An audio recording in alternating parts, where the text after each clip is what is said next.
पाकिस्तान की मेज़बानी में मशरिक़ वस्ता में अमन की उम्मीदें। इस्लामाबाद में ईरान अमेरिका मुज़ाकरात जारी हैं। वफाकी दारुल हुकूमत में बाज़ाब्ता मुज़ाकरात शुरू हो गए हैं। इसी हवाले से बात करेंगे। नुमाइंदा बोल न्यूज़ फ़हद चौधरी हमारे साथ मौजूद हैं। फ़हद, बताइएगा मुज़ाकरात के हवाले से क्या खबरें आ रही हैं?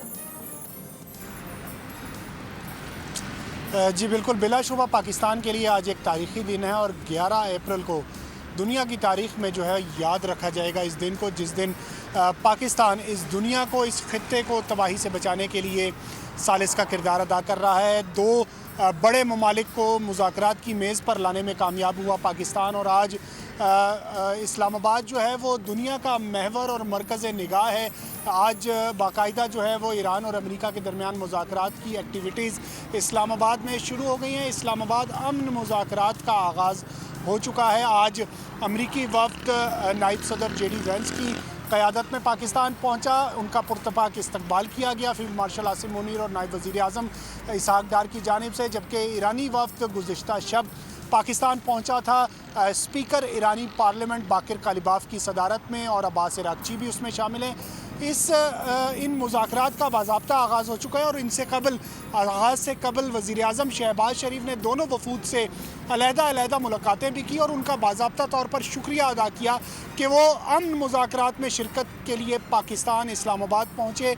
और वज़ीर आज़म शहबाज शरीफ ने इस उम्मीद का इजहार किया कि इस्लामाबाद अमन मुज़ाकरात में तामीरी गुफ्तगू होगी। दोनों फ़रीक़ैन जो हैं वो उम्मीद है कि खुले दिल के साथ बातचीत करेंगे, और इस उम्मीद का इजहार किया कि देरपा और पायदार क़याम अमन के लिए इस्लामाबाद अमन मुज़ाकरात कामयाब होंगे। दोनों फ़रीक़ैन किसी कॉमन ग्राउंड पर मुत्तफ़िक होंगे। खुफिया मुज़ाकरात हैं, बंद कमरा मुज़ाकरात हैं, हसास मामला है, इसलिए इस पर क़यास आराइयाँ नहीं की जा सकती। बहरहाल ये प्रोसेस शुरू हो चुका है। गुमान ये किया जा रहा है कि 1 से 2 रोज़ ये इब्तदाई जो सिलसिला है गुफ्तगू का वो जारी रहेगा, जिसके बाद कोई बड़ा ब्रेक थ्रू आने का इम्कान है। जी अच्छा फ़हद, हमें ये बताइएगा, यकीनन अच्छी खबरें आने की उम्मीद है। जब से दोनों वफूद पाकिस्तान आए हैं तब से लेके अब तक क्या डेवलपमेंट्स हुई हैं? जैसे कि आपने ख़ुद भी बताया कि वज़ीर आज़म से भी JD वैंस की मुलाकात हुई, ईरानी वफ़द से भी उनकी मुलाकात हुई है। माहौल कैसा है? दुनिया भर के सहाफ़ी भी यकीनन पाकिस्तान आए हुए हैं, पाकिस्तान पर सबकी नज़रें हैं। ओवरऑल कैसा माहौल है? जी बिल्कुल, देखें मामला बहुत बड़ा है। दो बड़े ममालिक के दरमियान जंगबंदी का, मुस्तकिल जंगबंदी का मामला है। ज़ाहिर है पूरी दुनिया की जो है वो निगाहें इस वक्त इस्लामाबाद पर हैं। इस्लामाबाद, जैसा मैंने पहले कहा कि महवर और मरकज़ निगाह है इस वक्त पूरी दुनिया का, तो माहौल जो है वो बहुत अच्छा है इस्लामाबाद का, और सब पुरुमीद हैं। सबकी ये दुआ है कि ये जो मुज़ाकरात हो रहे हैं दोनों ममालिक के दरमियान, इनका कोई पॉजिटिव हल निकले, कोई मुस्तकिल और दायमी जो है अमन कायम हो, ताकि ख़ित्ता जंग की आग से बच जाए, और जो आलमी मईशत पर जो ख़तरात के बादल मंडला रहे हैं इस जंग के बाइस, वो ख़त्म हो। क्योंकि हमने देखा कि गुज़िश्ता कुछ अरसे के दौरान जब से ये जंग का आगाज़ हुआ तो पूरी दुनिया को इसने अपनी लपेट में ले रखा है।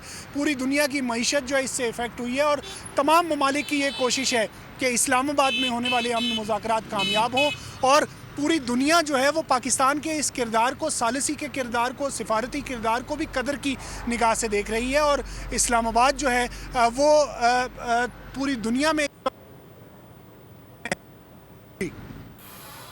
ठीक है, बिल्कुल उम्मीद है, एतमाद है, अल्लाह ताला से दुआ है कि ये कामयाब हो और जो जंग के बादल हैं वो छट जाएं। बहुत शुक्रिया आपका फ़हद। पाकिस्तान सब्सक्राइब करें और बेल दबाएं ताकि कोई खबर रह न जाए।